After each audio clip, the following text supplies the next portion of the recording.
Warning, satirical content ahead. This show is a work of satire, designed to entertain and provoke thought through humor and exaggeration. The content, characters, and events portrayed are fictional and often exaggerated for comedic effect. Please be aware that the information presented may not always be factual or accurate. Always fact check information. While enjoying the satirical content, remember to fact check any claims or statements that seem suspicious or unbelievable. Reliable sources and verified info are crucial for forming accurate opinions and making informed decisions. Stay critical, stay curious, and always seek the truth.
Welcome to the Shawn Juice Show. I'm your host, Shawn Juice.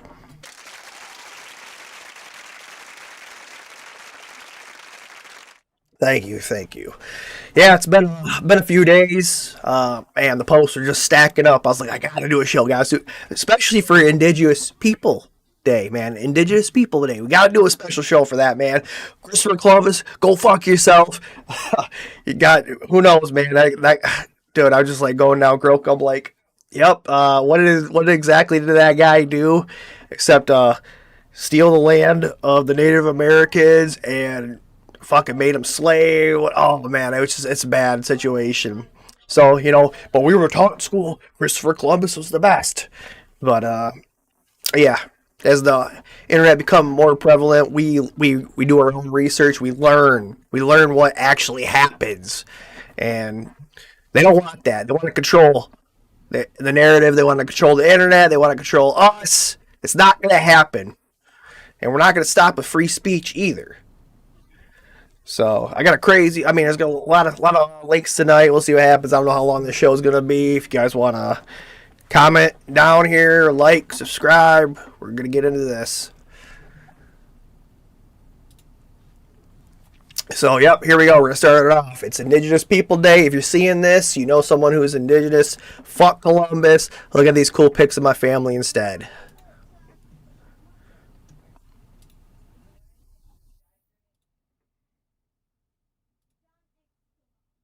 Yep, and then we're started off there.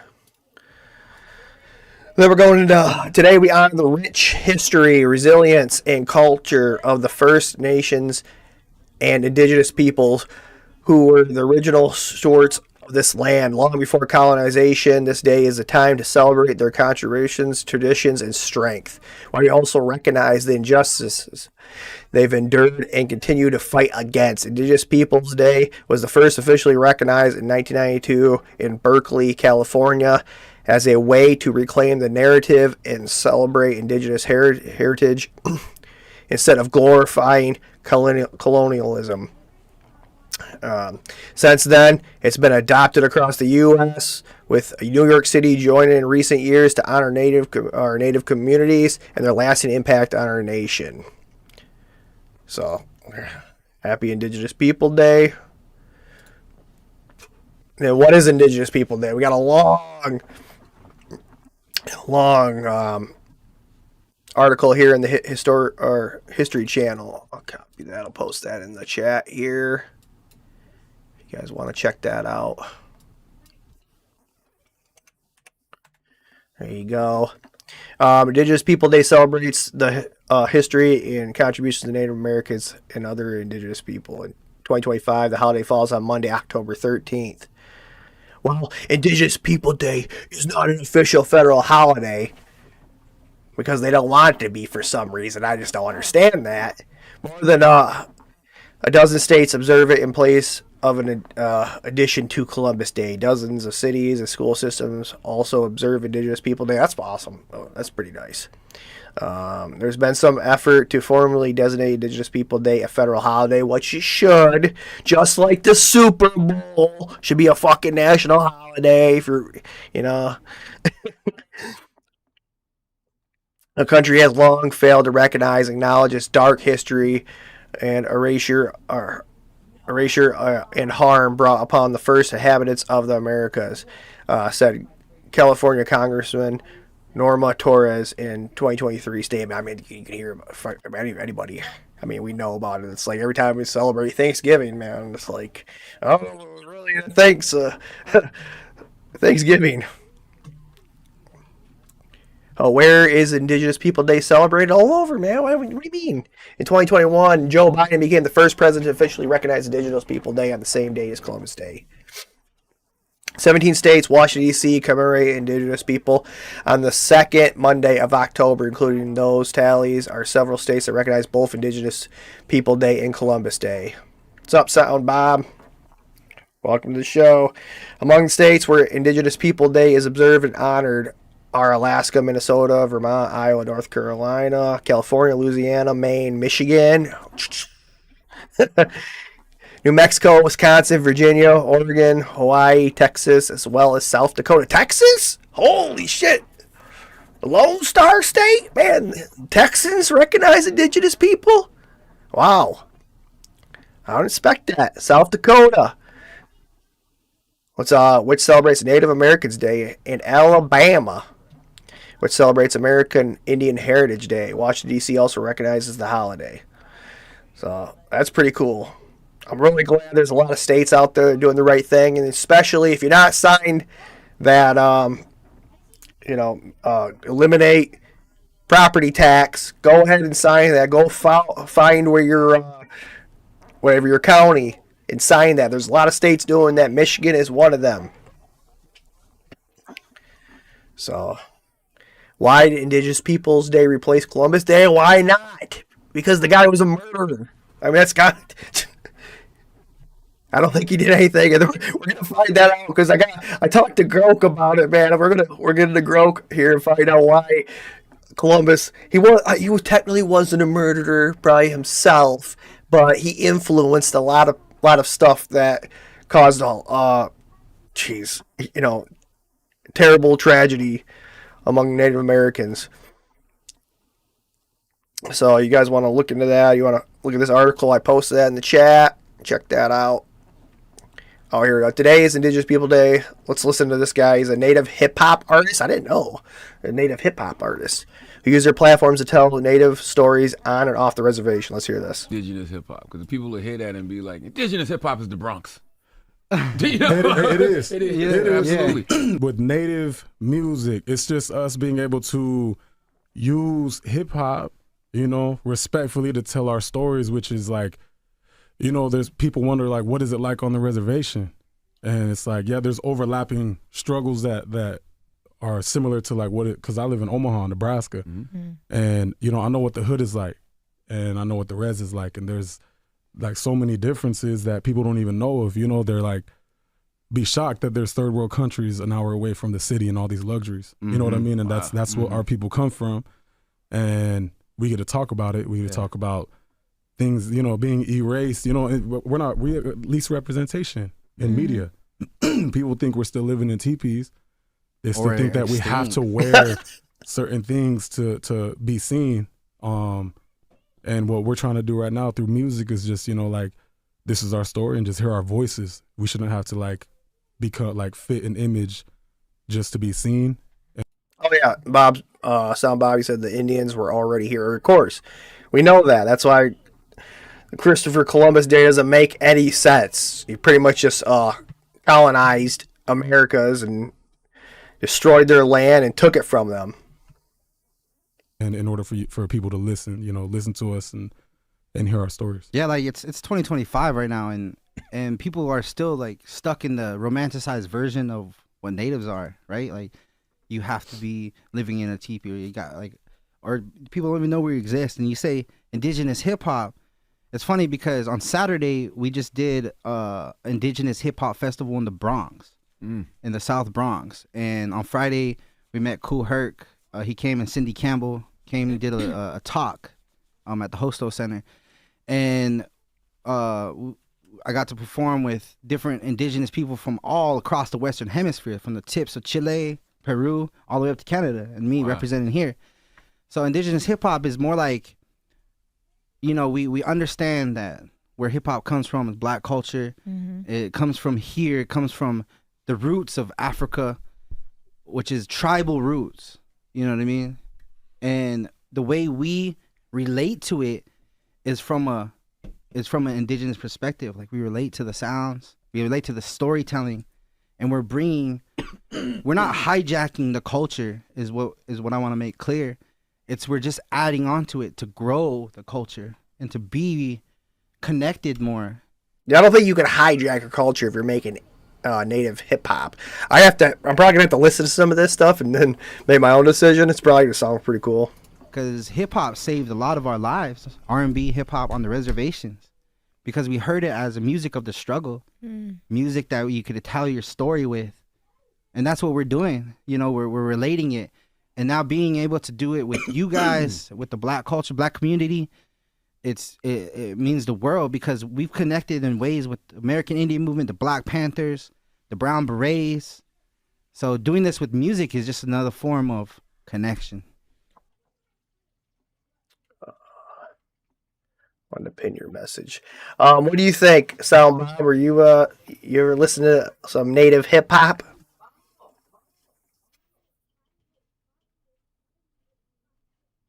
This guy's a fool. Okay, I want to today's Indigenous. I just want to put a whole bunch of posts out there. Indigenous People Day. We honor, celebrate rich cultures, traditions, histories of Indigenous communities, and the credible contributions they continue to make. And I think we're getting to some growth here, because I want to find out a little bit more about Christopher Columbus and what it actually did. So we'll go add that up real quick. I already went through this thing. I'm not gonna read it. I'd rather hear Groke say it. Groke, can you speak this to me? Sure.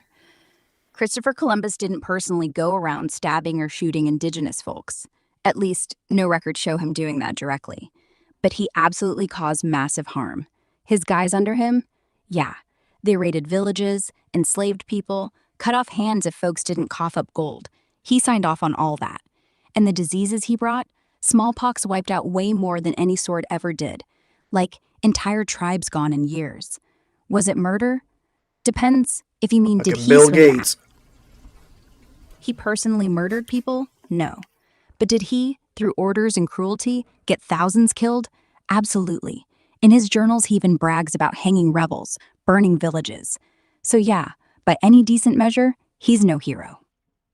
Sorry, I cut you off. I said Bill Gates, but like bringing smallpox, like COVID. But anyways, just keep going with the whole thing.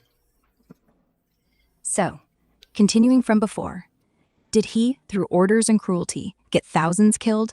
Absolutely. In his journals, he talks about hanging rebels, burning villages. It wasn't subtle. He treated indigenous folks like property, forcing them to mine gold or die. That alone starved and exhausted whole communities. And yeah, the smallpox? Horrifying. Like, it spread before anyone knew what hit. Entire Taino villages just vanished. Columbus didn't plan it like some bioterror plot. No, Bill Gates' conspiracy stuff aside. But his ships were basically plague carriers. He kept going back, kept exploiting, even after seeing the bodies pile up. Historians say under his watch, on Hispaniola, the population crashed from maybe 250,000 to a few thousand in a decade. Bottom line, he wasn't just discovering land. He was starting a genocide, intentional or not. Want me to hit on any specific part? Yeah, let's hit on Thanksgiving. Thanksgiving? That ties into the whole Columbus mess, sort of. The holiday we know now started way later, like in the early 1600s with Pilgrims and Wampanoag in Plymouth, Massachusetts, not Columbus's crew. But the myth? People mash it up. Columbus landed in 1492 in the Caribbean, not where turkeys roamed. real first Thanksgiving was that 1621 feast after pilgrims survived thanks to native help, like Squanto teaching them to plant corn. But here's the dark side. It wasn't all peace. Colonists soon turned on natives, stealing land, spreading more disease, leading to wars like King Philip's. By 1637, massacres at Mystic, whole villages burned. Fast forward, colonial expansion wiped out millions more indigenous folks through violence, starvation, forced marches, like the Trail of Tears later. Modern Thanksgiving, it's got that feel-good family vibe, but for many natives, it's a reminder of loss. Some tribes skip turkey dinners or protest with National Day of Mourning. If you're asking about Columbus's link, it's indirect. His discoveries kicked off centuries of conquest that made those later clashes possible. More details on the feast or the real history? I think we're going to stop there on that one. Oh, yeah. So, this man carrying a plague and genocide. That is absolutely insane. So, yeah. Do I want it to be Columbus Day? I don't think so. Indigenous People Day? Yeah, I'll take that more than Columbus. I think we've been lied a lot about this crap throughout school and throughout history. And now, with all the internet, we're discovering more and more about this stuff. So, yeah, let's continue on. Oh, here we go. This is good to post. Australian swimming star Molly Callahan announced she will not participate in the 2028 Olympics if Leah Thomas, competes. She stated, "He shouldn't be here. Sharing a pool with him is truly an insult and a disgrace," insisting Thomas should swim in the men's category. This declaration has sparked massive controversy within the world of Aquatics Federation. Yeah. I mean, that's crazy. It sparked a massive controversy. So bizarre. This is where the whole phrase "stay in your lane" totally applies in all fronts. Yeah. Yep. It's one of those things, man. Now we're going to get a little bit of Gaza content here. Bob, what'd you say? You said the Indians help to build America. They walk the high steel, higher than the birds. So I thought this was pretty interesting. Breaking the update on the Gaza ceasefire from the Israeli government. So here we go. The final draft of the phase 1 was signed this morning in Egypt. And this is back, I think it's a couple days ago. This is October 9th. So I just pulled this because I missed this. I probably should have been talking about it. I was kind of a little bit out of it and I didn't want to stream. I was found my love, my passion of Titanfall again. I'm addicted to that game.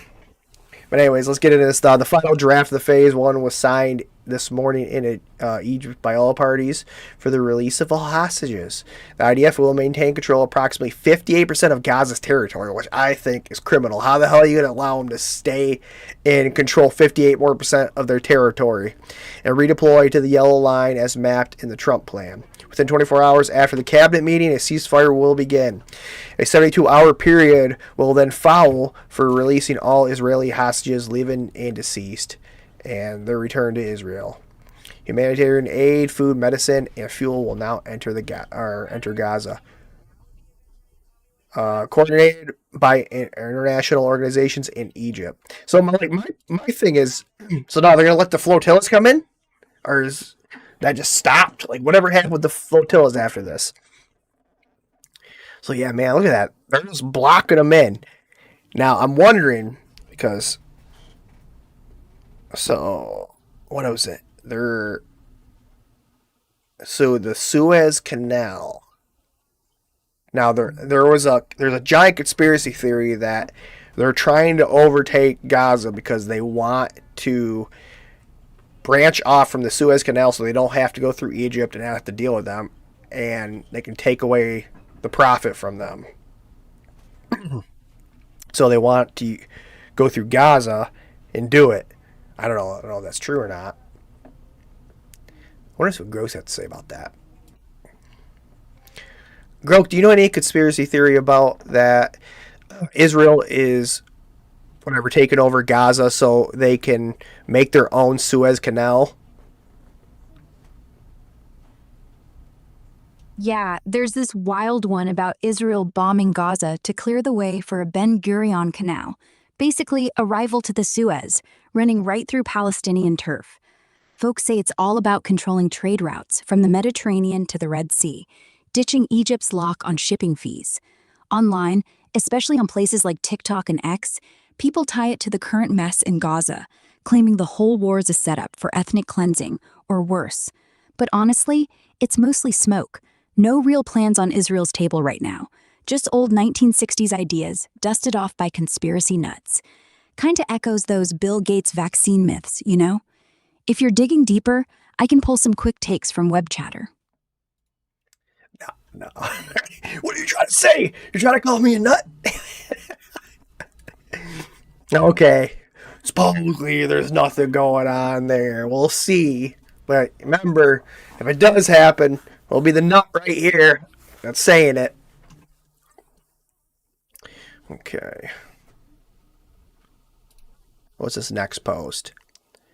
I wouldn't know what happens at an APAC reception because I've never been to one, but Matt Gaetz told me this story in person several years ago. That's Thomas Massey. Let's listen to this. Initially, I resented the fact that there was no appreciation for nuance. Like if you asked any questions about any decision of the Israeli government in any place regarding settlements, regarding Gaza, whatever, you were like, you had deviated from the script. And I just, in any policy area, I had resentment over that. And then I saw the way the APAC worked, and that was weird for like a country lawyer like me. I wonder why he's not the attorney general anymore. Or I wonder why he didn't get that position. Huh? I remember my first APAC reception, and like your fundraiser tells you have to go, and your chief of staff tells you have to go, your committee chairman all tell you have to go, and you get there and you wear this name badge, and I remember there's a QR code on it. And what we were supposed to do was go talk to donors, and then if they liked you, they scanned your QR code to make a donation, like on the spot. And so can you just imagine how demoralizing that is to like be told that your job for the next several hours to go chat people up, hoping they would scan you like a can of tomato. Scan them, rate them. Yeah, I guess we'll approve him. Soup on the way out of the meeting. I mean, it's literally purchasing. Right. And so I saw that and I was like, wow, that is so freaking weird. And then, I was in Israel. I went multiple times, and I did not like the fact that I found someone in my room rooting around in my stuff that should not have been there at the King David Hotel when I came back to my room when no one was expecting me to be back in my room. And I just presumably Israeli law enforcement. I don't know who it was. I just thought, like, this is weird. All of these things combined are odd, and then the policy outgrowth seems to be an obsession about the Middle East that is not served. Yeah, I kind of like Matt Gaetz. Oh, yeah, like right here. Look at this. Right here. Thomas Massey, $0 from APAC. Matt may take the money. Yeah, I don't think so. I don't think so. They would not let him do there. From what I'm seeing, man. Oh, here we go. Trump, we're going to create something where people can live in Gaza. Can you promise Palestinians they will be able to stay? Trump, we're going to create something where people can live. Let's hear this. I don't want to read it. Let's hear it. It's going to take place too. And can you promise Palestinians they will be able to stay? Well, they know exactly what we're doing. We're going to create something where people can live. You can't live right now in Gaza. The place is it's a horrible situation. Nobody's ever seen anything like it. So yeah, we're going to create better conditions for people. Yeah, please. Yeah, you haven't seen anything like it since World War II. Yeah, we haven't seen anything like it. Holy shit. This said the war has ended permanently. Hamas, the top Hamas leader in Gaza just declared the war is over for good. Well, it's about fucking time. He says mediators and even the U.S. gave guarantees that the fighting has permanently stopped. No details yet on what those guarantees actually mean or who signed off.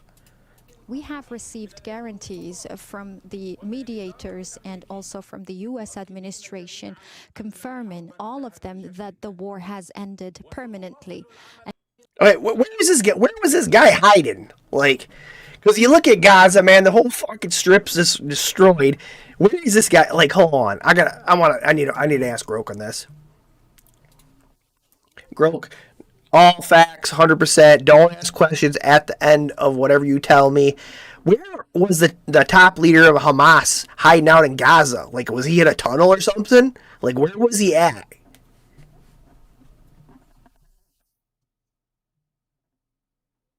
The top Hamas leader, Yahya Sinwar, was last confirmed hiding in a deep underground tunnel under Khan Yunis in southern Gaza.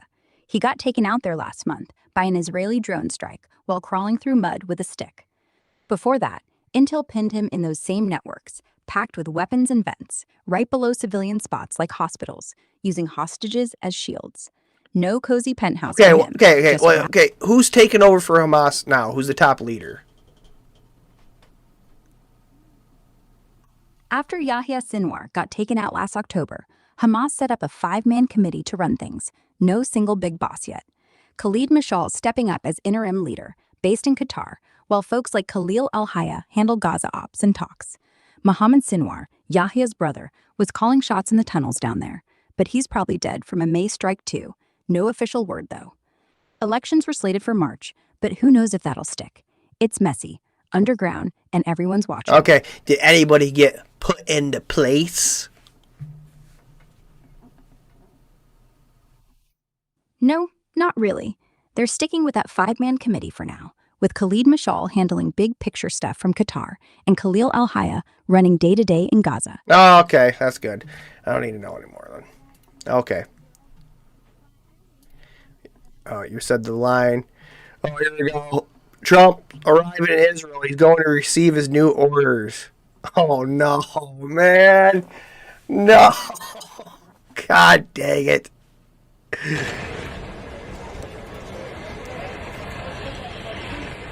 I don't know, man. It's kind of weird. Like, you're going, see, that's always weird about, like, I mean, if you're Trump and you must trust the Israeli government, like, a lot, because otherwise, dude, you're going into a foreign country where they can say Hamas did it and then eventually just wipe them out for good. Like, look at this. Look, Hamas did this to him. We have all the proof. Now we'll take care of them for good. Right? Right? That's, I mean, I don't know. It's a weird situation. But yeah, I guess more balls to them, man. Unless they said I don't know. I wonder if they said like a stunt or like a double, a body double. Anyways, here we go. Keep moving on. This here, Representative Massey. Hold on. This first smart city in Sangdo in South Korea. Oh, is there a smart city there? Oh, and you're talking about the line. Oh, you want me to ask those questions to Grok? All right, hold on. I can ask those real quick. Let's see here. Grok, who is the line being built for? The line? That's Saudi Arabia's massive smart city project. No one's being built for it yet, since it's still under construction, for anyone who wants to live there.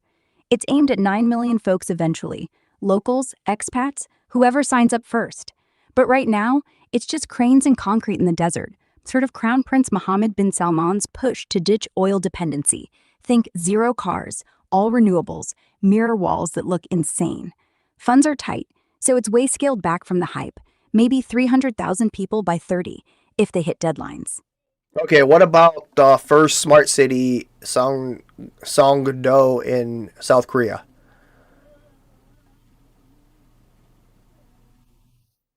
Songdo's South Korea's first smart city, built from scratch back in 2003 on reclaimed land near Incheon, about 30 miles from Seoul.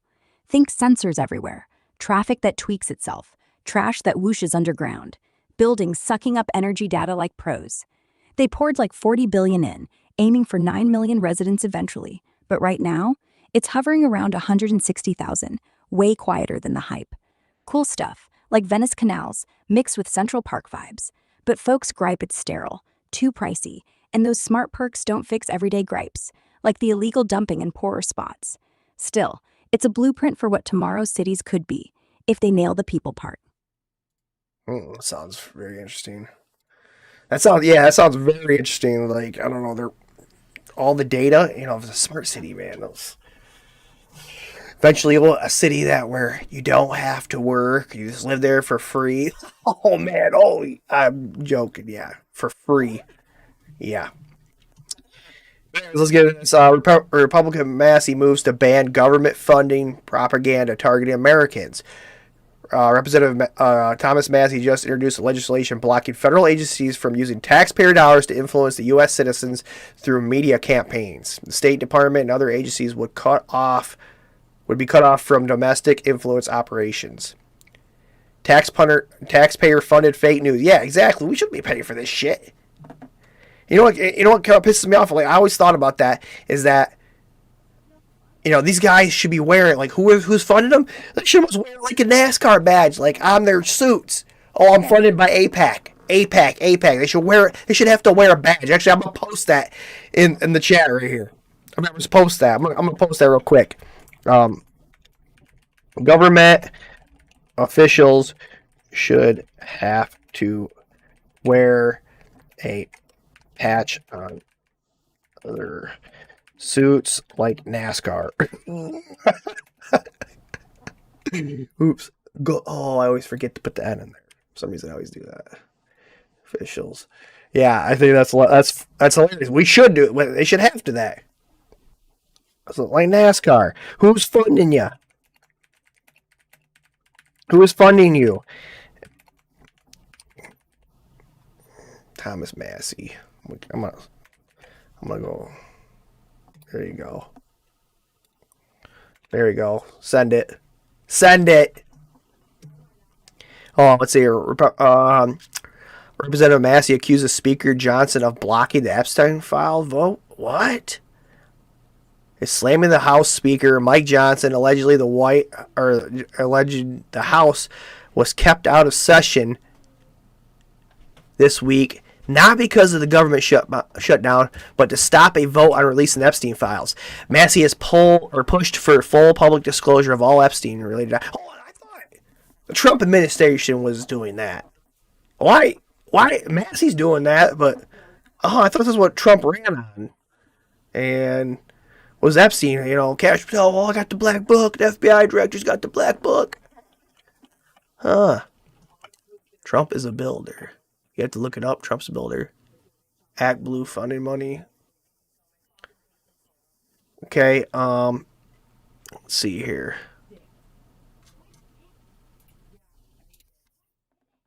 Okay, hold on. Let me see here.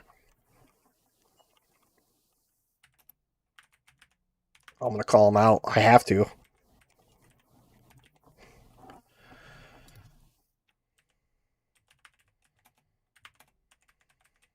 He wanted it released, and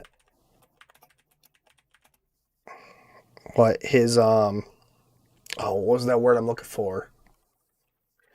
It's his administration.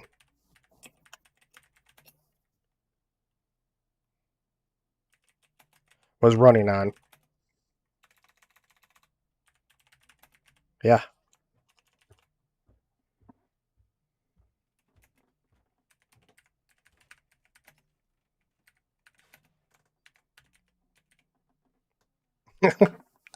Oh, he's not gonna like that. He's not gonna like that. Hit him where it hurts.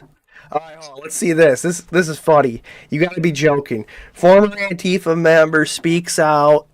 FBI turns. This is Fox News. FBI turns on Mexican mafia informant. Hold on, what? It's so much worse, dude. Yeah, that is the same guy. That's the same damn guy. Fox News mass guest is always this one actor. Oh my god. No way. No way. That is hilarious. Holy shit. Oh my gosh. Fox News. Oh my god. Hey, well, it's for entertainment purposes, right? Entertainment purposes. Oh shit. Okay, here we go. I thought this story was funny. This story, I couldn't believe this when I read this. A man in Oregon steals a car, found the baby in the back seat, turned around to return the child safely, scolded the mom for leaving the kid alone, then jumped back in the car and drove off. Holy shit. Oh my gosh. Oh, some of the comments here. All heroes don't wear capes. They might steal your car and teach you a lesson, but they'll never kidnap your baby. Holy shit. That was hilarious. You gotta have some laughter and in the mental society that we're in now, left versus right and all this bullshit. Who's telling the truth anymore? My show, I gotta say, it's not factual, right? It's all fiction.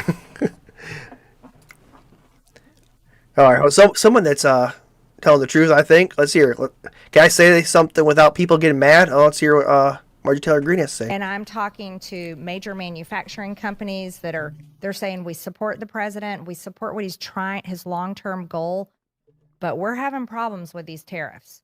And now we're having problems. We can't get supplies from this country, and we can't get supplies from this country. And there's problems. But have regular people's bank accounts been affected? Has the stress come off? No, that has not happened yet, and that needs to be the major focus. It shouldn't be about helping your crypto donors or your AI donors or welcoming in these people that hated you and spent money to try to beat you, but all of a sudden are excited to come out to the new Rose Garden patio. Yes. That shouldn't be the focus. The focus should be the people that showed up at the rallies, stood there for freaking 18 hours trying to get in the rain, in the cold, in the 100-degree heat. For those people, those are the ones that I care about. Those are the ones that voted for not only the president, but every single Republican, gave us power. I don't think those people are being served.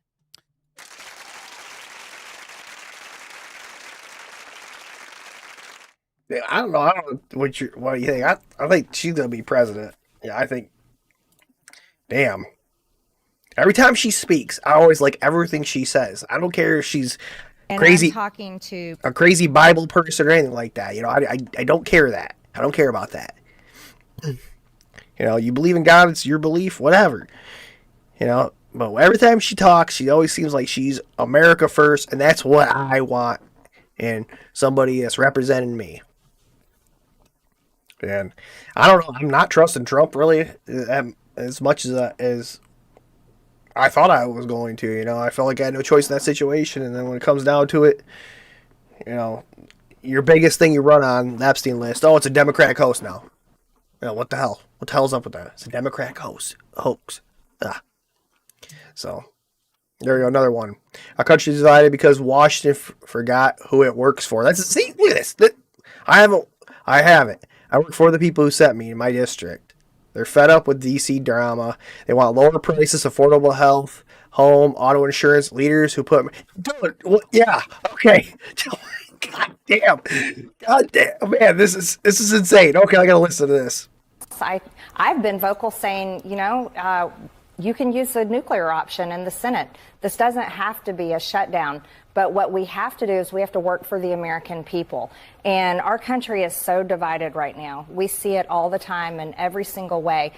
Is she a sheep or a wolf in sheep's clothing? Dude, this is crazy, man, because she's like music to my ears. It's divided in what I would say very dangerous ways. And we saw that with the recent assassination of Charlie Kirk, which has upset so many people across the board. And look, when it comes to hearing from senior citizens or my own friends and neighbors and my own family members and people that voted for me, and they're just saying, Marjorie, we just really want somebody to do something about health insurance premiums. We really want our government and our leaders to actually focus on our country for a change and fix our problems. That is the message I constantly hear from my district. And I'm a representative. I don't have to be a cheerleader for my party. I have to represent my district because those are the people that hired me and sent me here. And I myself, I agree with them, and I'm pretty much over it's just drama constantly on TV. No offense, because you guys are on television, but that's all that we see in American politics. Hold on, look at these guys. These guys on Sienna here are fucking speechless because they're not used to hearing a representative saying, "Oh, I represent the people in my district. I'm not for this foreign government. I'm not for that government. I'm not sending money over to Ukraine. I'm not sending money over to Israel. I want to keep money here." They're fucking so blown away. You guys are shocked that somebody's actually saying that. Oh my gosh. Okay, hold on. This is breaking. It says Israel has murdered popular journalist Saleh. I don't know. I'm going to butcher the hell out of the name. Israel targeted him and killed him in cold blood. They do this to every journalist, and they target their families too. Israel is evil. There's no other way to put it. Pure evil. He's been murdered while reporting in Gaza. I thought hold on, when was this? Because that was 12th. So this journalist, I want to find out about this because I think this journalist got murdered after the ceasefire. So let's find out. I'm not going to grope to this. Gro, can you tell me about this journalist that got murdered in Gaza? Saleh, Saleh is his first name. Saleh al-Jafarawi. Yahoo is this 28-year-old Palestinian activist and reporter who'd been filming Gaza's nightmare nonstop for 2 years straight. You know, showing airstrikes from rubble piles, kids in hospitals, all that raw stuff on Instagram and TikTok. Last Sunday, right after the ceasefire kicked in, he got cornered in Sabra neighborhood. Sources say by some Israel-backed militia tied to a local clan, shot 7 times while wearing his press vest, then dumped like trash on a truck. It's messed up. Over 270 journalists down since 2023 makes this the deadliest gig ever. Folks online are calling it targeted silencing. No surprise given how he called out everything. His family's wrecked, and protests are bubbling. Gaza's ministry blamed collaborators straight up. Hold on. How many journalists have been killed?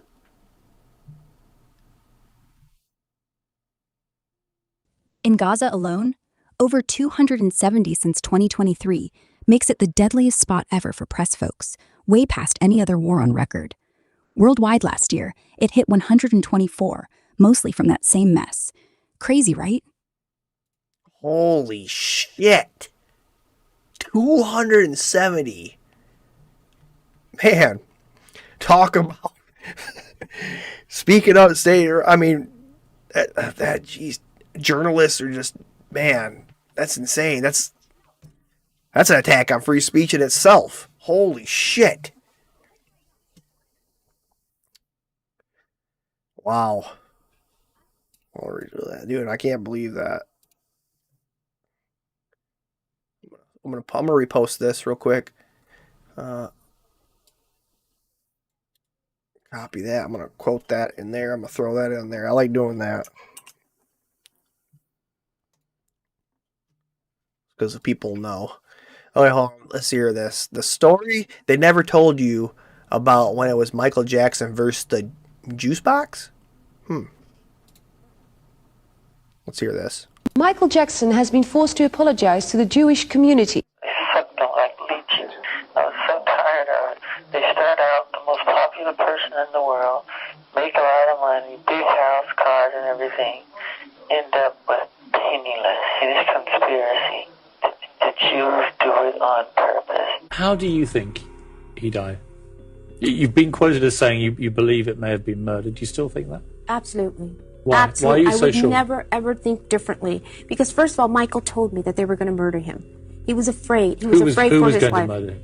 The people that were involved in his life, the people that were controlling him. We shared that same life where people come into your life, wiggle their way in, control you, manipulate, control your funds, your finances, everything that you have, and you must do what they tell you to do. The record companies really, really do Why? How come no one's talked about this? This is pretty insane. conspire against their artists. They steal, they cheat, they do whatever they can. I'm tired of how the press is manipulating everything. Dude, they tried to bring his ass down too, man, saying he was a sex offender. And I, like, Macaulay Culkin, man, he said that, nope, he never did anything. I don't know. If somebody was going to touch, probably would have been Macaulay Culkin. That's been happening in this situation. They do not tell the truth. They're liars. They manipulate our history books. The history books are not true. It's a lie. The history books are lying. You need to know that. You must. Damn. Dude, the influence Michael Jackson had, the influence, imagine all those people. He was the king of pop. Dude, millions of people. Like, if you, like, does nobody not know who Michael Jackson is? Then Charlie Kirk, man, you could put him in the same line. Holy shit. Let's know that.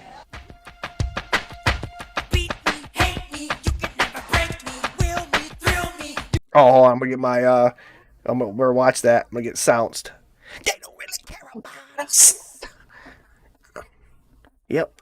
They don't really care about us. Yeah, I don't want to play it because they're going to throw that in there to censor you. Oh, there we go. Oh, I'm gonna stir the pot. Oh, watch this. Michael, and then. Oh, I gotta do that. I'm gonna throw this in here. If you guys are not watching this. Hold on, where's the juice box? You gotta put it in there.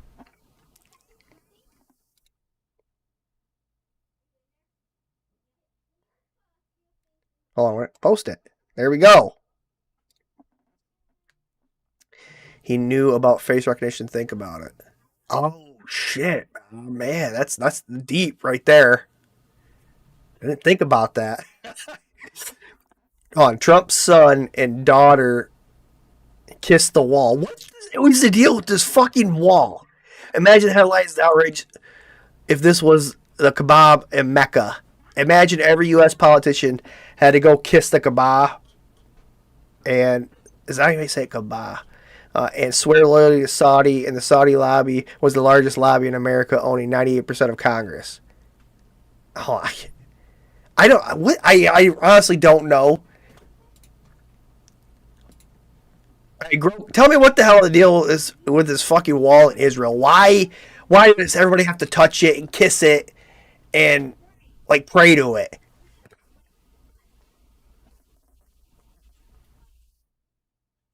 The Western Wall, that big limestone thing in Jerusalem's Old City, is basically the holiest spot left for Jews, since it's all that's standing from the ancient Second Temple, wrecked by Romans 2,000 years ago.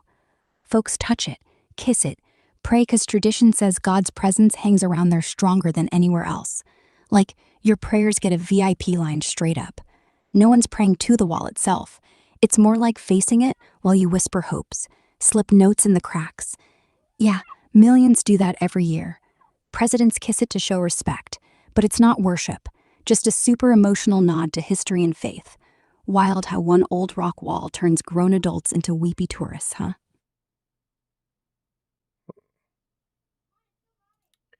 Interesting. You think about God. If God does exist and he's out there and you're a believer, well, then he's all around you, everywhere. Some say that yourself, there's a piece of God in all of us, right? So I don't know why I have to go over to a wall to feel like it's makes me so holy and self-righteousness. I just don't understand that. But anyways, let's continue on. Oh, I thought this was interesting. Test. This guy says test. He says fuck Japan, test, fuck Italy, and then test, fuck Israel. And then he gets a community note when he says fuck Israel. It's very interesting. This guy says, how many times are you going to post this not tagging me?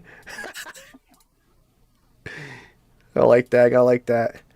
Oh, this parody count. What does this say? Visible limited. This post may violate X rules against hateful conduct. Visible limited Jews don't want people to see this. We cave to their demand. Oh my gosh. Holy shit. That's funny. Okay, here we go. Breaking Guns N' Roses singer Axl Rose pulls out a Palestinian flag on stage in Bogota.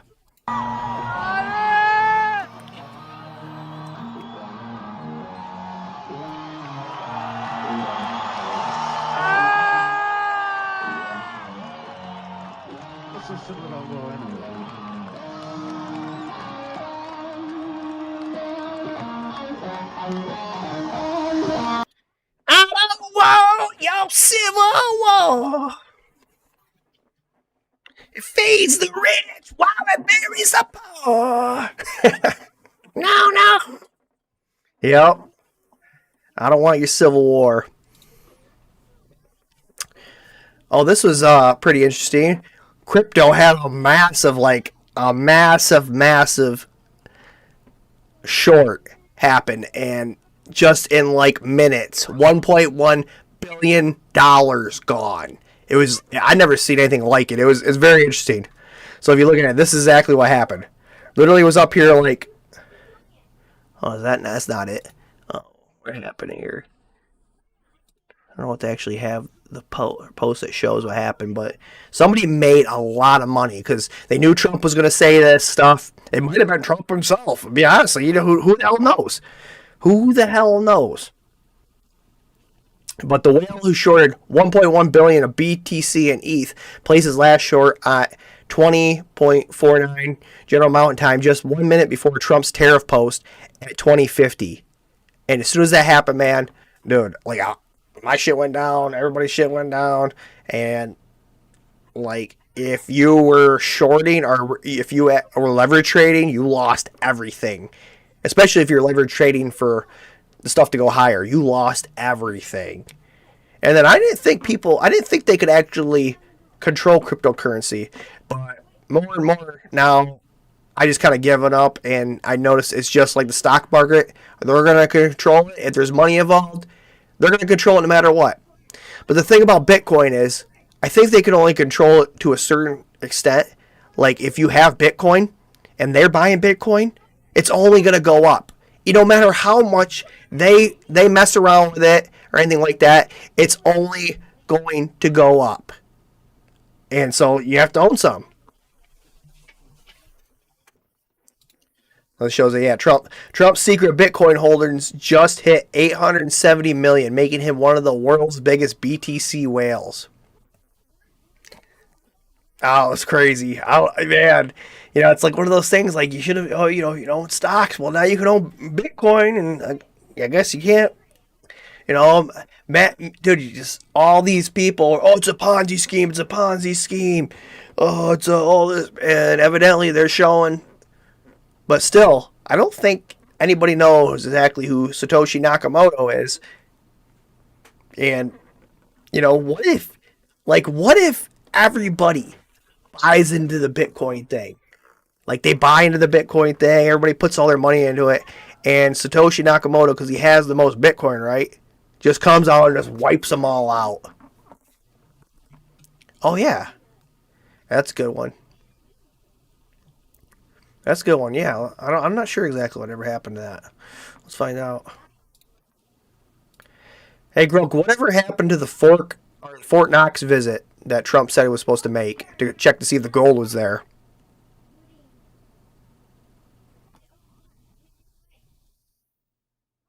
Trump talked big about heading to Fort Knox with Musk to peek at the gold back in late February, right?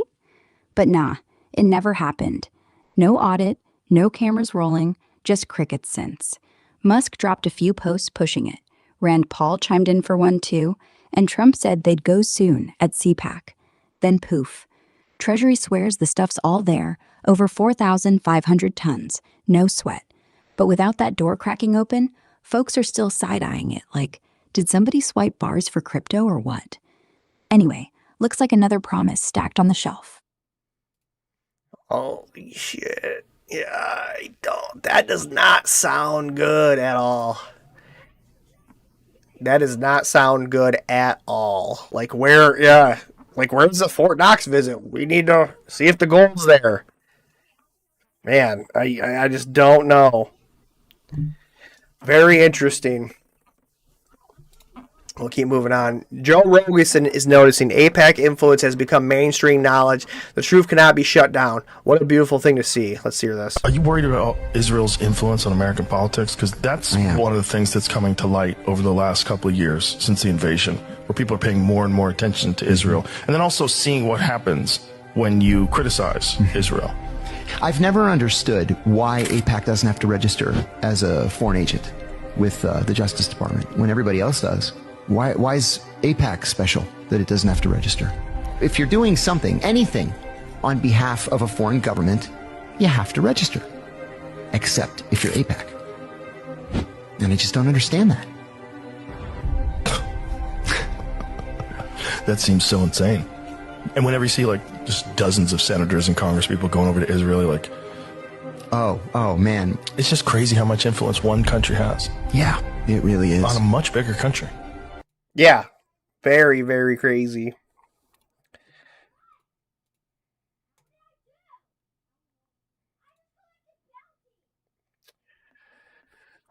Okay, fascinating. Charlie Kirk's loved Israel. Find out why. See the Charlie Kirk or Charlie story on Newsmax. Ad.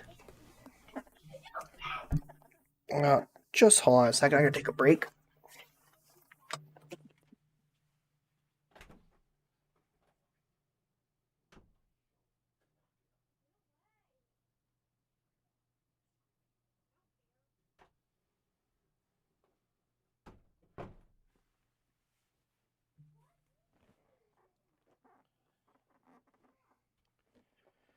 Sorry about that.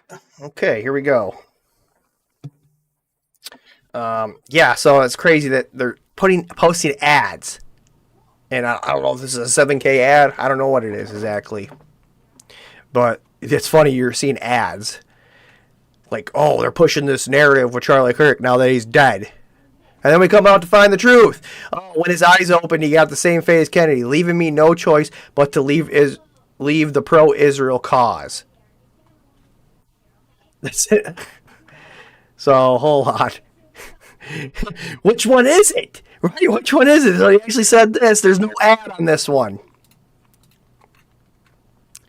Jewish donors play into all the stereotypes. I cannot and will not be bullied like this. Leaving me no choice but to leave the pro-Israel cause. Yeah, that probably actually, that sounds like the most accurate statement from Charlie Kirk. And we're going to get into this.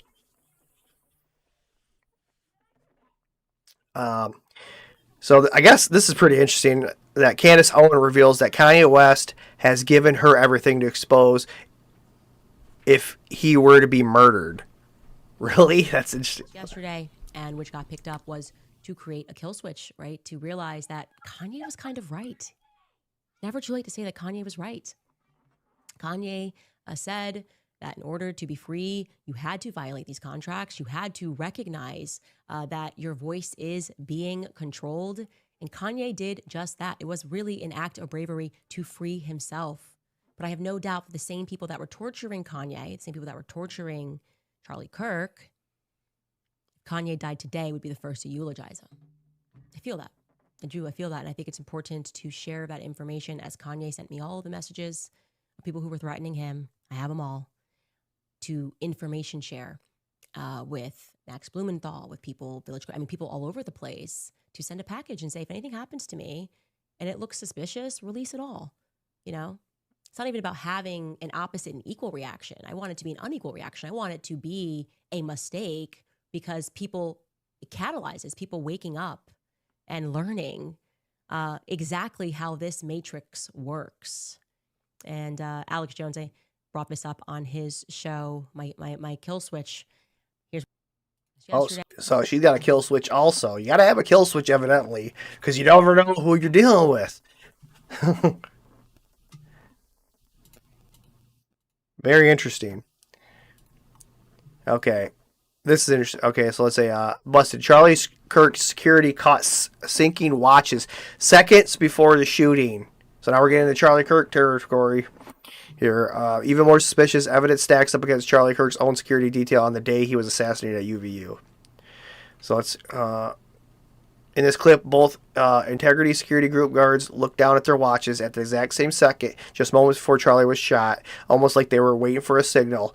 When you add this to everything else, strange hand signals before the shooting, a handoff caught on a video, recording of hidden meta glasses, removing SD cards, disturbing in the crime scene before police arrived, documented ties to Israel, and now potential blackmail evidence is uncovered. So the guard in blue, Charlie's tent bodyguard, both checked their watch at the same instant. Let's see this. Okay, did you catch that? I'll show you in slow motion. The security guy in the blue and Charlie's bodyguard in the tent looked at their watch simultaneously, which my guess would be they received some kind of alert that I'm guessing Charlie's entire security crew got. So what kind of alert would they get? Could it be some type of signal? I've seen the videos people have posted of others, including the bodyguard in the tent, giving what looked to be hand signals seconds before the shooting. But I have not seen this footage here, so I was hoping someone may have an idea what kind of alert that this could have been. Because if we can get an answer to that, then that could possibly help us get an answer to something else, and so on and so on. Yeah, you're not going to get an alert, buddy. You're not going to get an alert. I wonder if... Dude, why is this footage so terrible? Like... We need crystal clear footage of this, and I think they're trying. It's been almost like radio silence, everything, and we're trying to keep this alive. We want to know the truth about what happened to Charlie Kirk. I believe he was assassinated by somebody other than Tyler Robinson. Look at this footage. So this Candace Owens requested new footage from Charlie Kirk's assassination. I was just sent this video from one of my subscribers. Has anyone seen this footage before? It looks new to me. Now this is what I'm talking about. Footage like this looks crystal clear.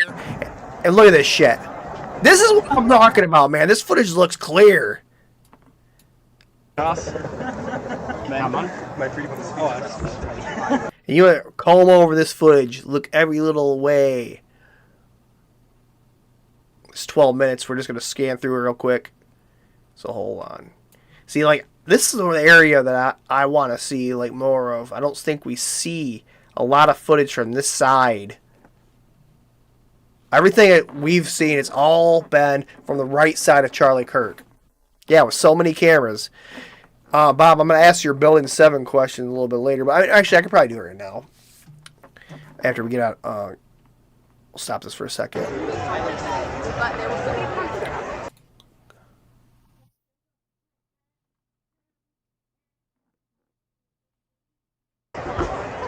Nice helmets. Thanks. Yeah, so this is 11:26. Hold on. Oh, okay. He's got a timestamp on there for some reason. Oh, we can probably see those guys synchronizing their watches. Come on, what's going on with the video?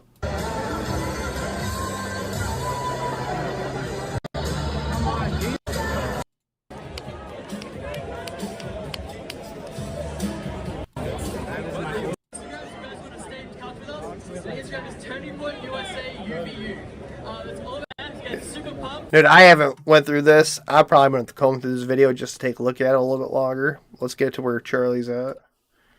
Shows up here. So he just gets there and they instantly assassinate him, right? Because when was it?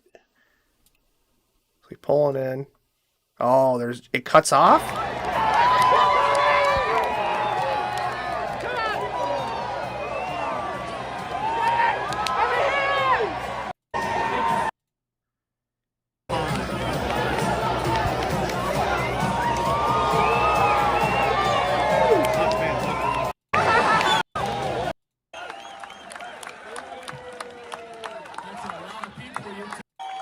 You know how it works. Question answer. Oh, when it cuts off, man, I'm thinking they didn't release everything. I think they kept it for themselves. Interesting, because why would you, like, this guy just gets recording 12 minutes and all of a sudden just cuts out when Charlie starts talking? Interesting. That was definitely some good footage to show a lot of other faces, a lot of people in the crowd, and who knows, maybe there's something there that we don't know, but I'd like to see the rest if there was more of the footage. So What's this? This one is new footage. So this is actually for, I was just talking about on the left-hand side. New footage I've not seen before, thanks to Stephen Gardner for sharing with me. Brings a pretty good audience. So that was the gunshot, but hold on. What the heck? So it was the gunshot, but then what happened? Why did it, like, stop? Brings a pretty good audience.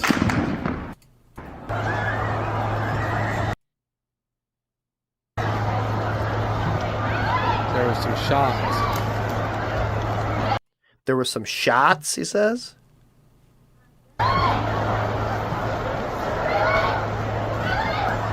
was just some shooting going on here at Charlie Kirk.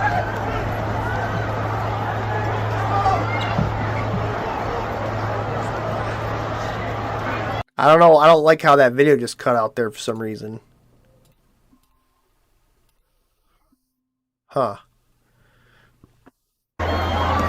One shot. Oh, then he goes on to say one shot. Okay. I'll repost that. And what happened to the missing footage? It looked like there was 3 seconds missing, maybe 10. Sharing the video as I received it. Okay.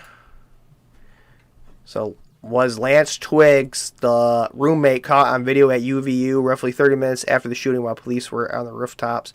A man walks out of the Utah Valley campus. The moment he noticed the camera, he grabs his phone and pretends to talk. He drops his head to hide his face. He matches the description of Lance Twiggs.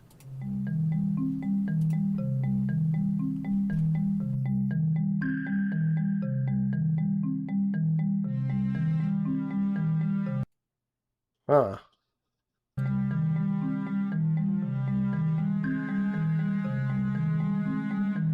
I don't know. Don't know about that. What's the next one? Why was this footage scrubbed? Why didn't they want you to see this? This is the first run from the crowd after Charlie Kirk was shot. Gun in hand, they still pretend he doesn't exist. Reminder, this is the only person ever caught on video holding a gun that day. And you cannot make that shit out.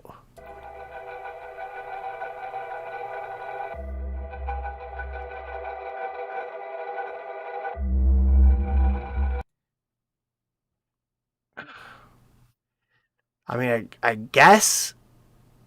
Can't really tell. No, that's incorrect. We have a person caught on video with a gun. Yeah, it's true. The guy in the tan khaki shirt looks like the one shot. Yeah, that's what everybody says. The tan guy who circled at the start of the video. Okay. Yeah, I don't know. We need more clear evidence, I think, to pursue this any further. There's a lot of theories, a lot of rumors, and oh, what the hell is this? Holy shit, watch this closely. 1, 2, 3, action. I saw Charlie Kirk get shot. Remember him? Is this another paid actor? Watch none other than Phil Lyman holding what appears to be script and nodding perfectly in sync as the guy delivers his lines. Let's hear this. 1, 2, 3. I saw Charlie Kirk get shot. 1, 2, 3. I saw Charlie Kirk get shot. He collapsed in his seat. He fell over to the side. He was carried off. He had blood on his arms, he had blood on his shirt, he was dragged off and carried out of the venue. There was a gunshot that rang out. You okay? No, I'm not okay. I saw someone get shot today. Yeah. So. I saw Charlie Kirk get shot. He collapsed in his seat, he fell over to the side, he was carried off, he had blood on his arms, he had blood on his shirt, he was dragged off and carried out of the venue. There was a gunshot that rang out. You okay? No, I'm not okay. I saw someone get shot today. Yeah, dumb question. Did you guys see what happened? Yes, I saw him. What's it called? Are you recording this? Yes, you're live right now. Well, we're recording. I don't know if we're live because of the cell service. So, hang on. I was standing in probably the third. Okay. I was standing from probably the third row in the bottom. I saw hit. I heard the shot. Okay, so this is the same guy. Ring out. I looked to my left, and then I looked over to my right. I saw him slump over in his chair forward. He slumped over. He had blood coming from the left side of his neck down his shirt, and he slumped over and he was carried off. Get off me! Get off me! See, that really pisses me off right there. Like, why would you, like, when somebody's trying to get their first-hand account of the situation, why are these guys trying to stop them? That just does not make any sense to me.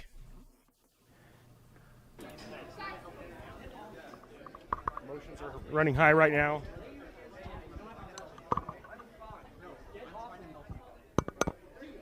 Like, how can you not let somebody do an interview? That just does not make sense. I don't know. This could be. I don't know. Oh, let's see. It's so weird how these kids, actors' first goal after the shooting was to make sure people got the video of them telling their story. The world is a stage. We create a pretend world. We are a global production company. We write the screenplay. We're the directors. We're the producers. We're the main actors. The world is our stage.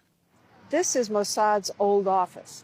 Its motto from Proverbs 24:6 says in so many words, wage war through deception and trickery.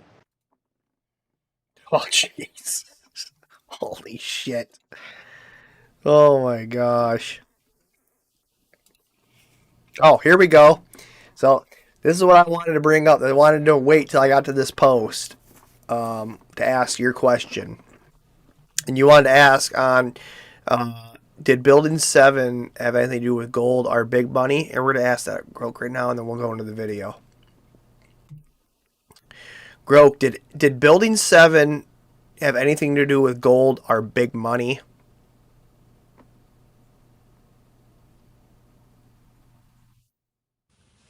Building 7 didn't store gold. That was 4 World Trade Center, right underneath, with like 12 tons worth tucked away before 9/11. But yeah, the connection's there. It collapsed hours after the towers. No plane hit, just fires.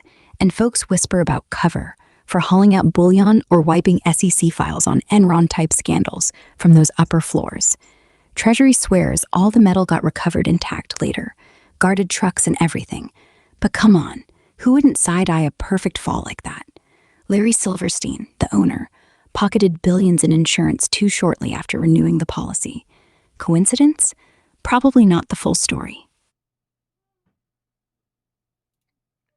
So Building 7 didn't store gold. That was 4 World Trade Center. Right underneath? Okay, hold on. So, Groke, you're saying that World Trade Center number 4, which was underneath Building 7, was storing the gold? No, Building 7 wasn't underneath 4. It's the other way round.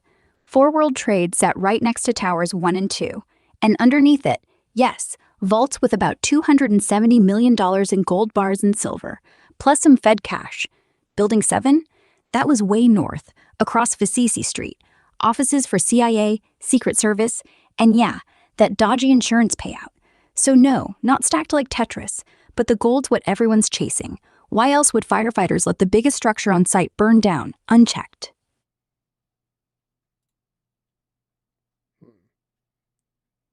Okay. Let's go into this. So this is supposedly what they're feeding you. It's predictive programming about 9/11. So let's look at this. The Legion of Doom is about to begin its reign of terror. Huh?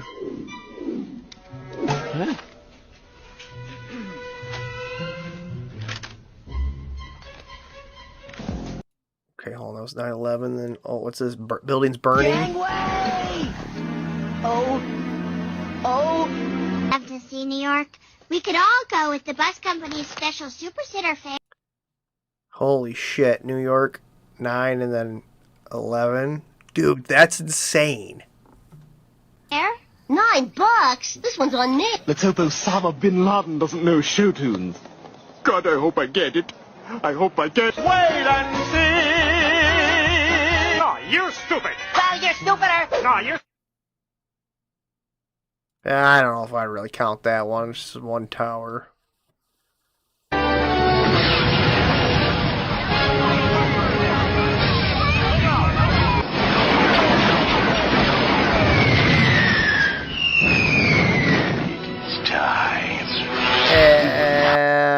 shooting missiles at it. Strike at the heart of American defense and destroy the Pentagon with one swift and Oh my gosh. I mean, that... deadly blow.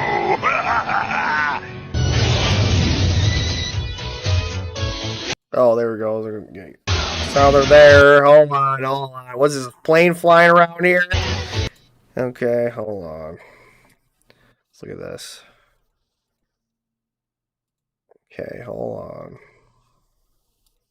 Gotta watch it. Get a flag here for that.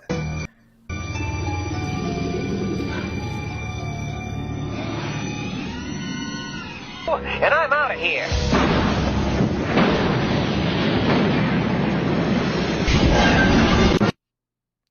I don't know. Maybe they just... I mean, that one was like two of the giant, biggest, like it's not... biggest structures in New York. So, I mean... let's hear. Hundreds of protesters who are fully nude are now blocking roads to protest ICE in Portland, Oregon. At this time, hundreds of protesters and activists are taking part in Portland's World Naked Bike Ride, holding a die-in demonstration on the Burnside Bridge in Portland, Oregon. Many of the participants who are fully nude are lying down the bridge and blocking traffic as part of a nude die-in protest against ICE. The demonstration has caused significant delays of cars and other vehicles forced to stop while other participants chat and display signs calling for immigration reform and human rights awareness. I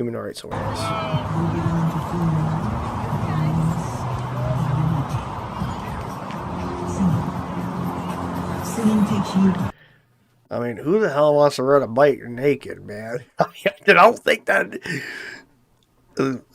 You know, you have something hanging down. I feel like a little. You get your shoelaces caught in your chain. You know.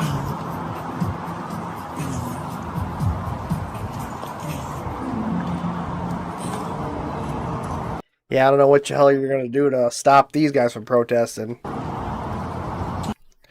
Oh, geez. Okay. Yeah. All right.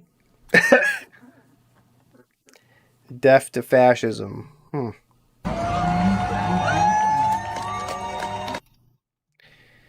Yeah, so anyways, some of this guy says looks like a Diddy freak off. I was just thinking, where's the baby oil gift bag because they need it. Yeah. Oh, let's see here. The biggest backfire in X history just happened. Well done, Groke. This shitstick owned child porn. 17onlygirls.com. Hey, Groke, is this true? Based on verified sources, including domain records and forum archives, you and your brother did own 17onlygirls.com around 2007 as part of a bulk domain brokerage business. Jeez. All right, look. Yeah, that's funny. Okay, let's hear this. Anna Kasparian under fire because of this clip. Anna Kasparian has been under fire recently because of this clip. Yes, we're going to surveil everybody. Everyone will be on their best behavior. Yes, you're a freak. You're a total creep. Many are calling it anti-Semitic because her gestures seem to resemble this. I'm sick of that word anti-Semitic. I'm so fucking sick of the word anti-Semitic. You know why? Because it literally means, the word means to not question other people's motives. That's literally what the word means. They can call you, you're anti-Semitic because you're questioning what they're doing.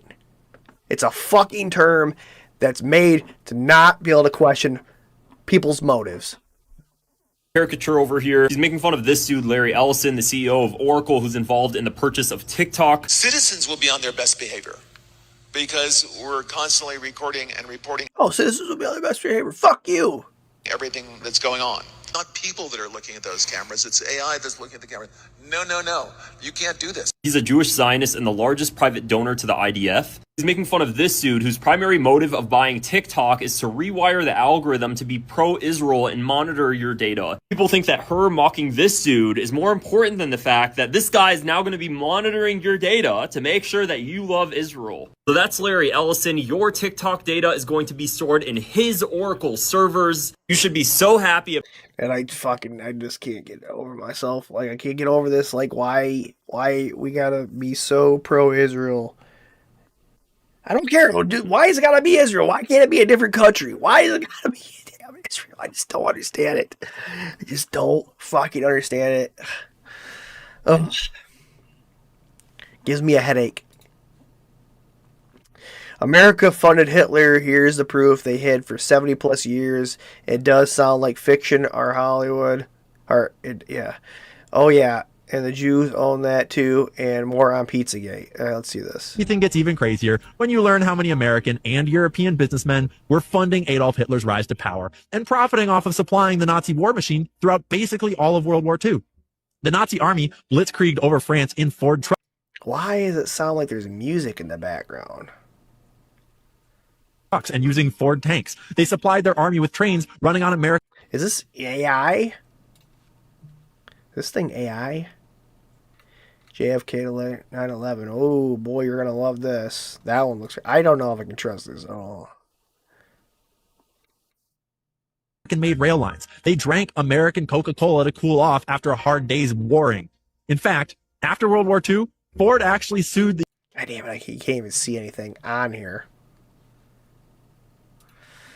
So I guess we're not going to look at that, unfortunately. The movie Towering Inferno. Never heard of it.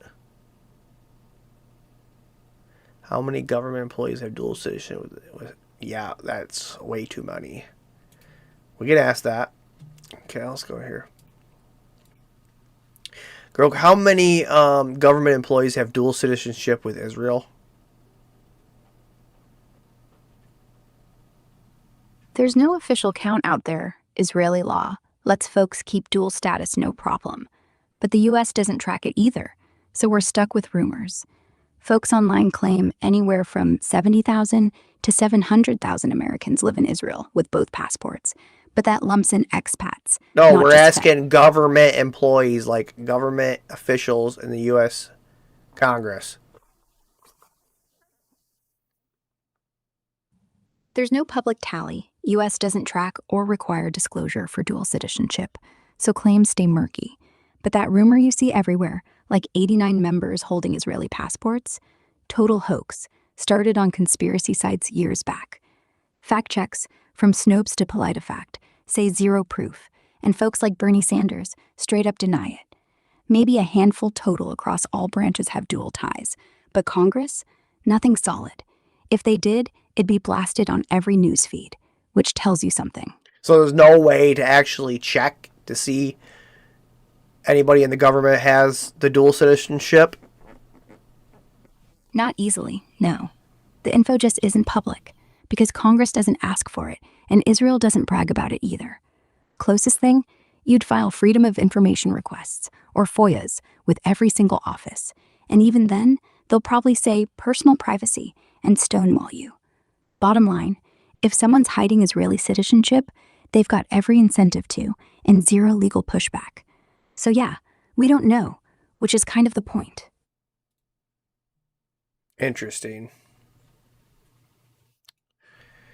Okay, hold on. This is... I thought I gotta post this video because the video that made Laura Loomer block me, I guess she's like a Mossad agent, supposedly. Your eyes look so good. You're like beautiful. Thank you. You're like an Aryan degenerate goddess. Thank you. I love it. Thank you. You're Aryan too. I know, but I'm Jewish. It's okay. And the Nazis hate me. It's fine. The alt-right people want to put me in a gas chamber because they're obsessed with the Jews. I think they're just memeing on you, but it's okay. They're just jealous because I have big tits and an Ashkenazi IQ. Yes, that's what it is. Yeah. You got it. Who the hell is recording this at this time? Tell you a secret, like, do you know so many people in this movement who preach trad life are like fucking people on the side and like cheating on their partners? That's like, so bad. Like they're not even like really trad life. Like, is that for real? Oh, geez, this one. Mossad agent Larry Loomer became MTF controlled opposition infantry. Laura Loomer. I don't want to get into that. Oh my gosh.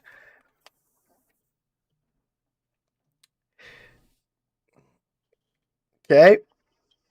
Oh, here we go. Guys, something funny, man. I've been going after some stupid stuff. Let's hear this. Want to know what I found out the other day? What did you find out the other day? Did you know the entire Earth is $315 trillion in debt? Whoa. Yeah. What? Who do they owe money to? Bro, who are they getting money from? It blows my mind that first off, you have everything on the planet here to live for free. You literally have everything you need. And then you invent a system that creates a deterioration of your own resources. You created a store of value that's literally storing less and less value every day. Every day. And you're increasing your technology, and yet somehow you still owe money to someone, and it's $315 trillion. There's not enough paper to print that much cash. What are they doing? Dude, Earth is like the worst meme coin. It's the worst. It got rugged. Oh my gosh. Hold on. How much debt did they say? Want to know what I found out the other day? What did you find out the other day? Did you know the entire Earth is $315 trillion in debt? Okay. I gotta see. Hey, Grok, I'm watching some kind of video, and it says the Earth is 300 and some trillion dollars in debt. The Earth. Is that true? Yeah, that number floats around a lot. Global debt's sitting at about 307 trillion right now, split between governments, companies, and folks like you and me. Not Earth, like some alien bank owns us, though. Think loans, bonds, mortgages piling up everywhere. US alone's at 35 trillion. China's 60 billion or so. It keeps climbing because borrowing's cheap when rates were low. But here's the kicker. Economists say it's sustainable if growth keeps pace. But if rates spike, panic. No one's calling in the whole tab tomorrow, so we're not doomed yet.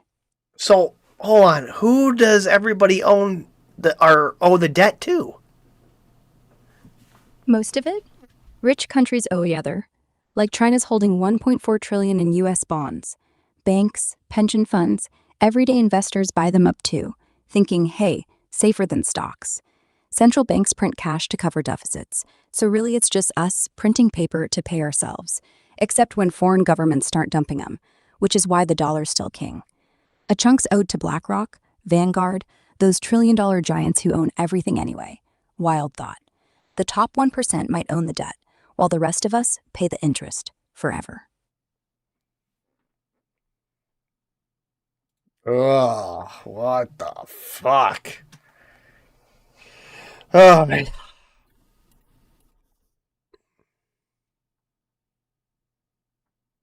Repost that. Alright, what is this? Oh, I thought this was hilarious. I had to get on it. I had to grab this thing. After 4 divorces and 6 engagements, Jennifer Lopez says she won't be getting married again. She's choosing herself from now on. And then nothing like 4 divorces and 6 engagements to find out you're the problem. God. Holy shit. I had to grab that one. Ben Shapiro doesn't want you to see this video. Think you're better than me, Paul? You think it's because you're hanging here all day, you're higher than me, you're better than me? Yeah, well, I kind of miss you. You're not. I'm a bodyguard. I can think. Yeah, you are not better than me at all. Yeah, I'll teach you.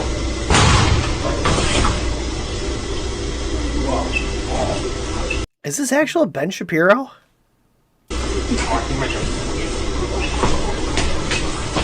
I see. I can't tell. I can't tell about that video. Reminds me of the British Prime Minister. Oh my gosh. Where's the gold? I don't know where the gold's at, man. Okay, we could ask that question. I think it's a good question to ask. Let's go to Grok here. Hey Grok, if the gold is not in Fort Knox and it's not where the Twin Towers were anymore, where could the possibility of the gold be?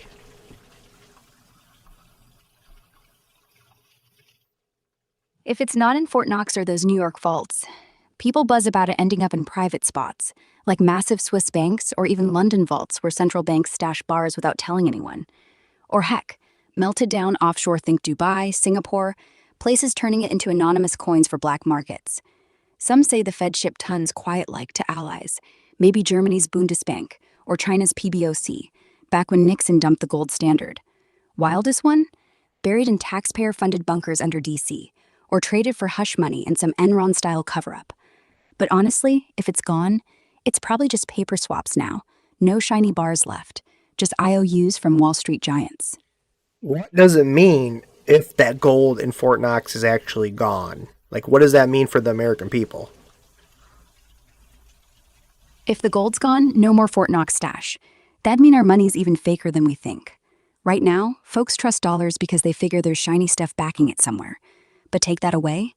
Panic selling, banks freeze, stock market dives 30-40% overnight. Interest rates skyrocket because lenders go, hey, why bet on America? Everyday price tags triple. Gas, eggs, rent, you name it. And yeah, elites might bail first with offshore accounts while we're queuing for bread. But it's probably still there, just locked tighter than Trump's lips. If not, someone's already spent it on yachts.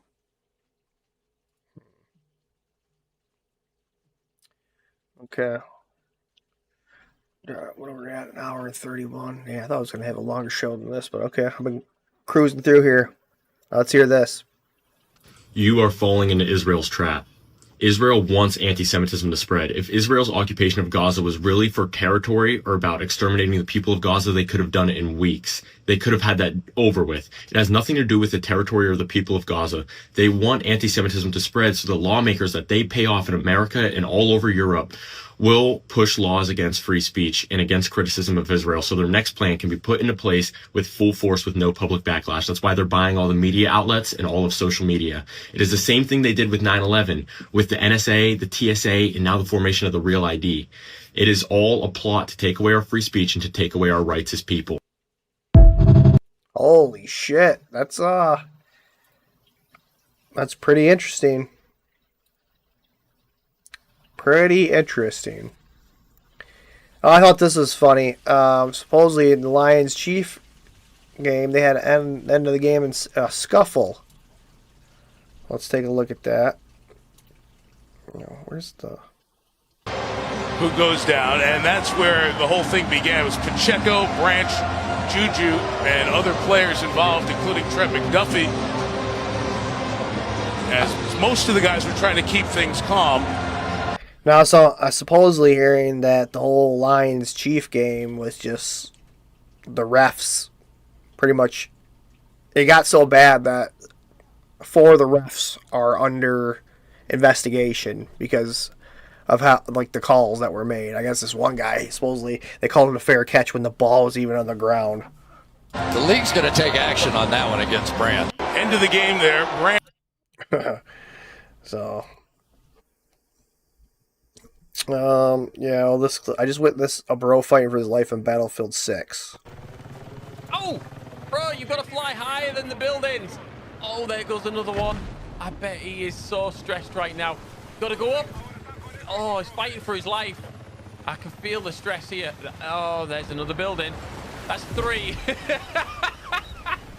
All right, you just need to settle it down. Put it down. Land it. That's right. That's the right idea. Land it and go up. Oh, I feel bad. He's so fighting the hell out of these controls, isn't he? Oh my gosh. He's hit. Not another building, no, please. I can't cope with this. Not another building. I believe in you, dude. I believe in you. Oh my gosh. That's funny. That's from Battlefield 6. Okay, hold on. I thought this was pretty interesting too. 1 cup of pomegranate juice could boost your heart health by 30%. Science is revealing the heart healthy power of pomegranates. A new study shows consuming just 1 cup of pomegranate juice per day can reduce artery blockages by 30%. Shit, I probably need to start doing that. Who knows? Helping improve blood flow and cardiovascular health. Rich in antioxidants, pomegranate juice helps combat oxidative stress and inflammation, 2 key contributors to plaque buildup in arteries. So shit, better drink some pomegranate juice. I think I'm gonna go buy some after reading this article. Here you go, Elon Musk. In the near future, your Tesla will drop you off at the store entrance, then go find a parking spot. When you're ready to exit the store, just tap summon on your phone and the car will come to you. Okay, so we're pulling into Costco here. Under at destination, I have park and parking lot selected. So the behavior I'm expecting is we're gonna basically, this guy, there's 2 lanes. The car seems focused on basically getting to the pin first, like the front of the door, and then looking for a parking spot. So prove me wrong, car, but that's what I've seen from it so far. What I think would be kind of smart is there's perhaps some amount of logic applied that like we're clearly within walking distance of where we want to go. If on the way to the front we found a parking spot, the car should take it. But with that said, the car is so much better in parking lots now. It's incredible the difference. Like, there's just a level of confidence applied in version 14 that version 13 absolutely didn't have. Like that turn we just took back there with a pedestrian and a vehicle around us, like that would not have gone so smoothly in version 13. So I really appreciate what Tesla has done in version 14 as far as parking lot behavior. It's massive. Whoa. Okay. Yeah, we're gonna go. What's it doing? So he's just going around trying to find a parking spot here? Why didn't it drop him off? But Robocar doing its thing. I'm just the person in the driver's seat. Or sorry, I'm not even in the driver's seat because this is a world where Banish exists, right? So I've been walking around a Costco for the last 10 minutes, and the fact that the car is like spinning around looking for a spot doesn't really mean anything to me. So yeah, perhaps not like perfectly efficient, but incredibly impressive what it just did. So there you go. Well done. Damn. That is pretty nice, man. I gotta admit, that is pretty fucking nice. That's gonna be crazy. They're just gonna drive themselves, man.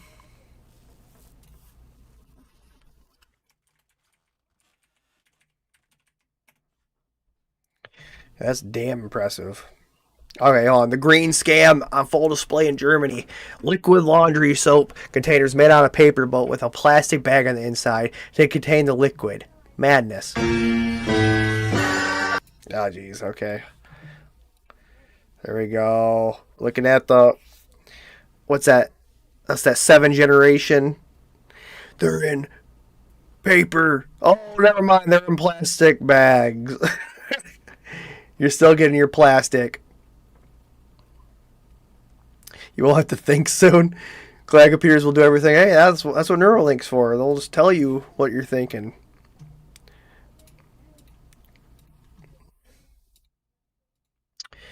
Okay, I thought this was funny. At some point, we gotta quit asking who needs to pay more taxes and focus on where the heck all of our money is going. If we just taxed the billionaires appropriately, we wouldn't have to worry where our money was going. I don't know. Is that a thing? I want to ask Grok on that one. I'm curious.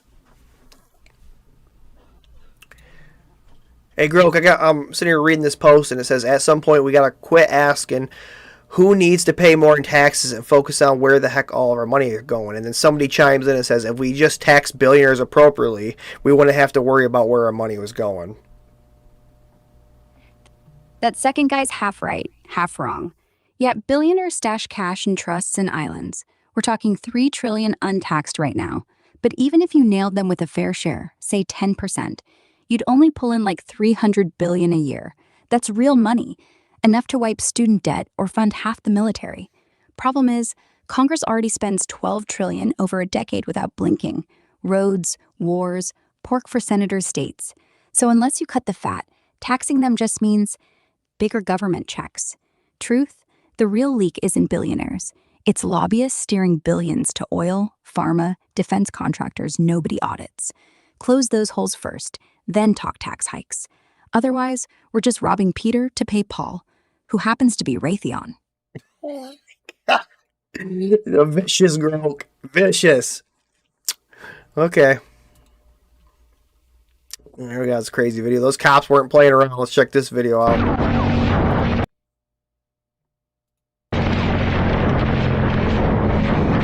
First off, this guy's spraying. He's on a fucking crotch rocket, it looks like, and it's raining out. Guy's insane.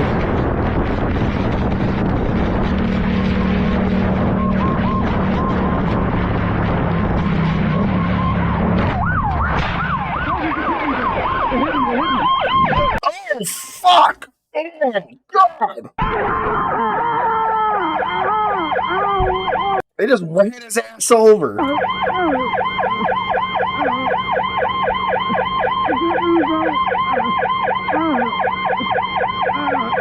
Holy shit, the cop just ran the guy over.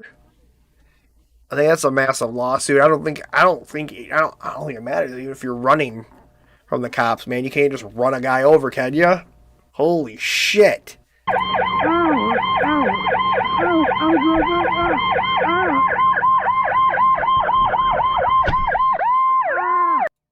Jeez. Just flip him over, slap the fucking torture cuffs on him. Stay still. Stay still. Jeez, man. That's insane. Chasing him is one thing. Chasing him with the rain is wild. Pit maneuver on a bike at this speed is attempted murder. You got close enough. Let the kid go and find another time.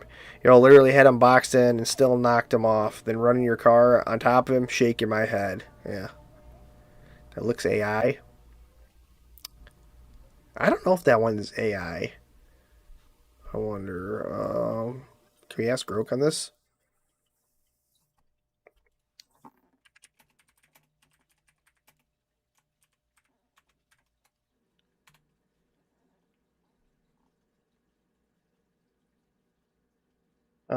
Andrew, let's analyze it. Okay.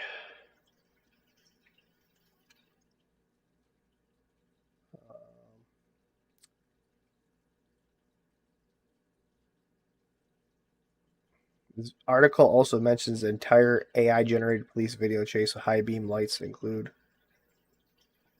Okay. Based on the caption, the video could be authentic footage of a real motorcycle chase. However, the context from related web results strongly suggests it might be staged or AI generated, especially given the prevalence of manipulated motorcycle chase videos in 2025. Oh, so we don't know if it's real or not. Damn it.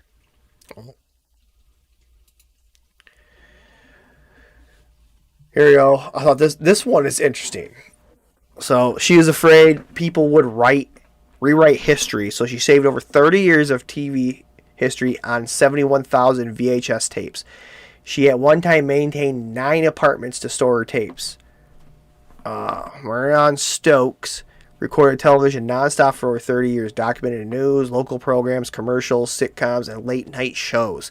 She began in the 1970s and continued until her death in 2012, using up to 8 machines to capture multiple channels like CNN, Fox News, and C-SPAN.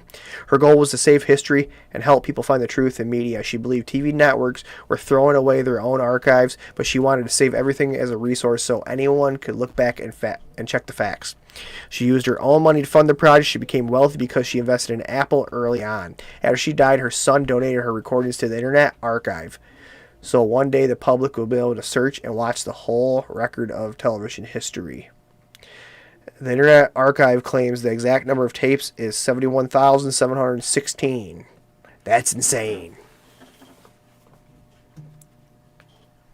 Like that's crazy because it's already happened. It's already happened where they rewrote stuff like Netflix and Disney Plus. They've like changed movies. Like I know Disney 100% changed movies. Like there was parts in movies like Lilo and Stitch where the little girl is hiding in a wash machine or a dryer and comes out. Well, they turn it to like a hamper basket now or something. So I guess it's to promote so kids don't attempt to go in the dryer or washer and hide there. I guess is okay. But if they're doing simple things like that, what else are they changing? And I mean, right here, it's a good post to question it, question everything. What are they changing? Because everything's streamed nowadays. They could change something like that. They could change something like that. Oh, here we go. We're getting close to the end here. Let's look at this. Oops. Full of beers could mean 2 or 10, depending on a dose size. Serious. Oh my gosh. Alright. Yeah. And ending on a note, is free speech being attacked or what? So let's look into this. A former cop, Larry Bushart commented these 2 memes on a Facebook post about a memorial of Charlie Kirk, and they arrested him and are holding him for a $2 million bond. Call time of death on the First Amendment, I guess. So he posted this. They need to release the Epstein files. Change my mind. And then it says, this seems relevant today. We have to get over it. Donald Trump on Patriot High School mass shooting 1 day after. Is that an attack on the free speech? Posted it. This guy's, and 922, he was intaked. Lexington. Threats of mass violence on school property activities. Okay, we need to find out about this before we end the show. Groke, what can you tell me about Larry Bushart? He was intaked in Lexington, Perry County Sheriff's Office. He had threats of mass violence on school property and activities.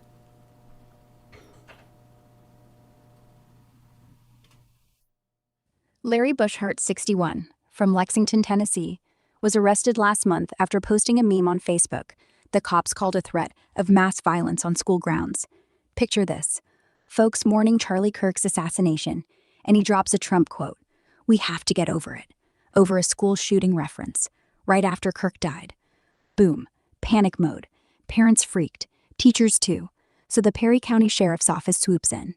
He's a retired cop himself, Huntington PD, but that didn't save him. Charged with a Class E felony, 1 to 6 years possible, and bail, $2 million. Wild overkill for words, right? He's sitting in there now, no release yet, and everyone's yelling about free speech dying. Kinda proves you can't joke about shootings these days, or maybe ever. But so hold on. So how is he joking about shootings? Because of a meme posted that of Trump saying we have to get over it? Did Trump actually say that about the Perry High School mass shooting? Yeah, Trump totally said it, right after the Perry High School shooting last year, where a kid got killed and 7 hurt. He was at a rally in Sioux Center, Iowa, and dropped, "It's just horrible, but have to get over it. We have to move forward." Folks called him out for being cold, especially since he waited days to even mention it. Larry Bushart, he posted that exact line as a meme on Facebook, tying it to some other mess, and bam, arrested for threatening schools. Free speech? Apparently not when it's copy-pasted from the guy's mouth. But how is he threatening schools by posting a meme? Exactly, because it's not. A meme quoting Trump isn't a threat unless you're reaching. Like, he's not naming a school, not saying, "I'm coming tomorrow," nothing. But here's how they spin it. Tennessee law says if someone even vaguely communicates intent for violence at a school, you're toast. They looked at the timing after Kirk got shot, right after that Iowa shooting, and went, aha, pattern. Plus, he had guns legally, and boom, they're painting him as the next shooter. Overzealous cops, scared parents, and zero common sense. That's how. Holy shit, man. I don't know what you think about that.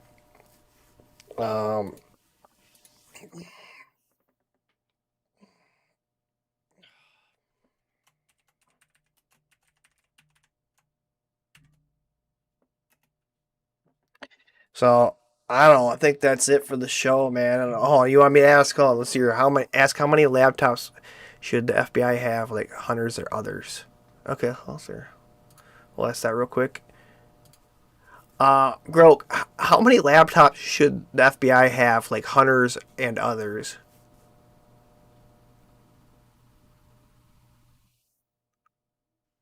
The FBI's got thousands in evidence lockers. Hunter Biden's was one, grabbed back in 2019 after that repair shop handed it over under subpoena. But should have? No fixed number, because it's whatever they seize in probes. Sex trafficking, terror plots, insider trading. Last year alone, they cracked open hundreds for crypto scams and that Baltimore bridge hit. Think laptops from cartels, hackers like shiny hunters, even routine fraud cases. Probably tens of thousands total, rotting in vaults across 56 offices. Hunters? Just a speck. But yeah, they knew it wasn't fake, even while calling it disinfo to shut down talk. Wild how many secrets those drives hold, huh? Yeah, I don't know. I don't know. This one about this Larry Bushart, man. That's kind of crazy. I don't know what to think. That's the way to end the show. Is free speech under attack right now? Am I going to get taken down for posting this stuff? I don't know. But throw your questions and comments at the bottom, and we'll see you on the next one. Peace out, guys.